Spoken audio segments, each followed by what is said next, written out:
এক্সামের ভয় কিভাবে কাটাবো? এই যত এসএসসি এক্সাম এগিয়ে আসতেছে তোমাদের মধ্যে অধিকাংশ স্টুডেন্ট একটা সমস্যা ফেস করতেছে যে ভাই এক্সাম সামনে, আমার রাতে ঘুম আসে না, কি করব কিভাবে, আমার ভয় কাটতেছে না, এক্সাম হলেও মনে হয় অজ্ঞান হয়ে উল্টে পড়বো।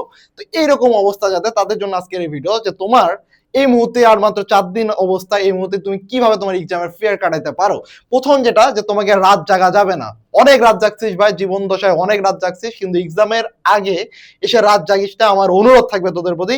কারণ যত বেশি তুই রাত জাগবি তত তোর মধ্যে বিভিন্ন উল্টা পাল্টা চিন্তা ঘুরবে, যে এটা হলে কি হবে, ওটা হলে কি হবে। এবং আমি নিজেও তো এই কন্ডিশনে ছিলাম, তো আমি জানি যে রাত জাগলে কি কি ধরনের প্রবলেম ফেস করতে হয়। তো আমার কাছে অনুরোধ থাকবে যে তোরা রাত জাগার অভ্যাস, বদ অভ্যাস যেটা আছে সেটা ত্যাগ কর। এরপর এক্সাম তোকে বেশি বেশি দিতে হবে। এক্সামের ভয় কাটানোর আর একটা উপায় হলো বেশি বেশি করে এক্সাম দাও, মানে হলো কাটা দিয়ে কাটা তুলানোর মতো একটা অবস্থা।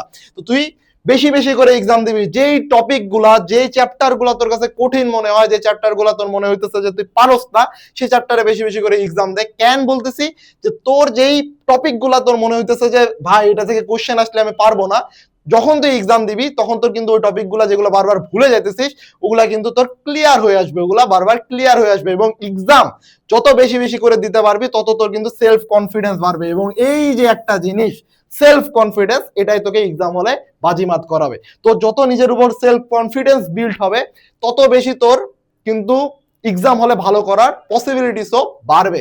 এর জন্য তোকে যা করতে হবে, যে বেশি বেশি করে এক্সাম দিতে হবে। আননোন যে টপিক গুলো আছে, যে টপিক জীবনেও পড়স নাই জীবন দশায়, ওই টপিক গুলা জীবনেও হাত দেওয়া যাবে না।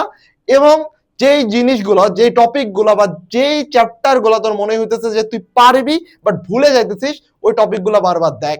এতটুকুই আমার সাজেশন থাকবে। ধন্যবাদ।